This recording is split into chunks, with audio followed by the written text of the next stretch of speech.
Hello everyone, I'm Carthu and welcome back to the dojo.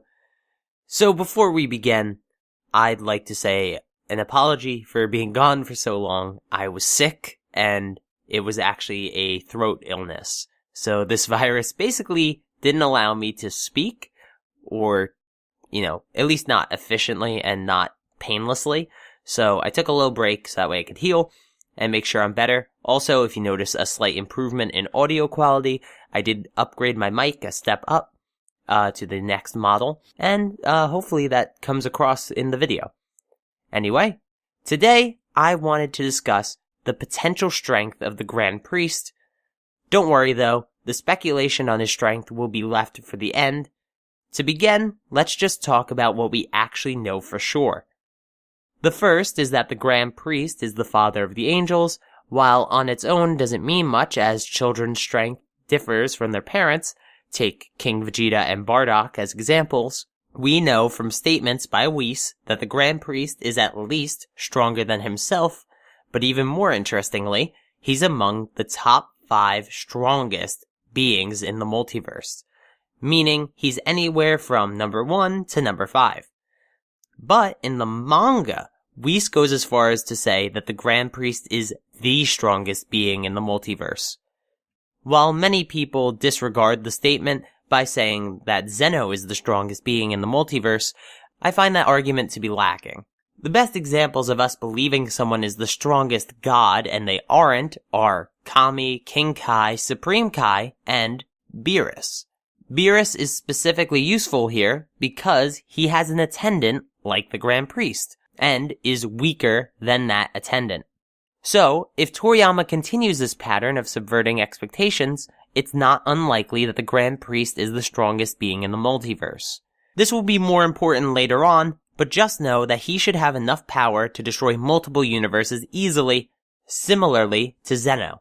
Other than the statement, there is only one feat we actually have for the Grand Priest, and that is the creation of a mini-universe in the World of Void.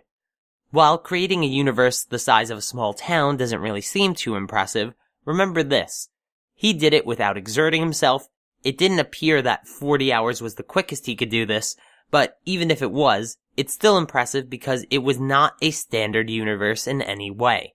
Remember, this mini-universe is made entirely of Kachikachin, the strongest metal in the multiverse, and of course it has space and time, but beyond that, the physics of the space are so specific, they are crazy. There is actually a physical property in this space that can detect a person's planet of origin, and from that, match their personal gravity to that of their homeworld. And it can suppress the use of ki-based flight, while not suppressing the use of regular flight. The complexity of the physics in this mini-universe are insanely detailed, and while this doesn't directly show his power, it does show a command of time and space that seems to work similarly to Hit's time dimension, but on a larger, more precise scale. Now, this is where my pure speculation comes into play.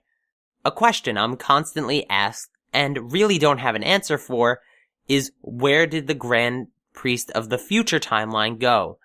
Did he die to Zeno's erasure of the timeline, or is there something more? Well, I'm starting to believe there is no future Grand Priest. Remember, Whis could alter time without creating a new timeline in the process, meaning he's above the conception of time that the series has presented us, in which case, the Grand Priest being stronger than Whis may be above time in general. Simply put, a 5th-dimensional being. That would make him infinitely stronger than people like Jiren or Goku, though the series will most likely not present it that way. The best we'd see is most likely immensely stronger, similarly to the way that Jiren's strength was portrayed when he first started fighting Goku. Some of you may be saying, since Jiren isn't affected by time, he should be 5th-dimensional as well. However, that's not the case. His power was stated to overcome time, but his own being does not. In theory, there'd still be a future Jiren, since the time cage worked on him at all. But the Grand Priest would basically be unaffected by the cage if I'm right. Remember, this is all just speculation and can be disproven as the series goes on, but this would make the Grand Priest an immensely strong figure and prove that he's stronger than Zeno. This is just my speculation. But what do you guys think? Leave your opinions and counterpoints in the comments down below, and subscribe if you want more Dragon Ball videos. But for now, video outro!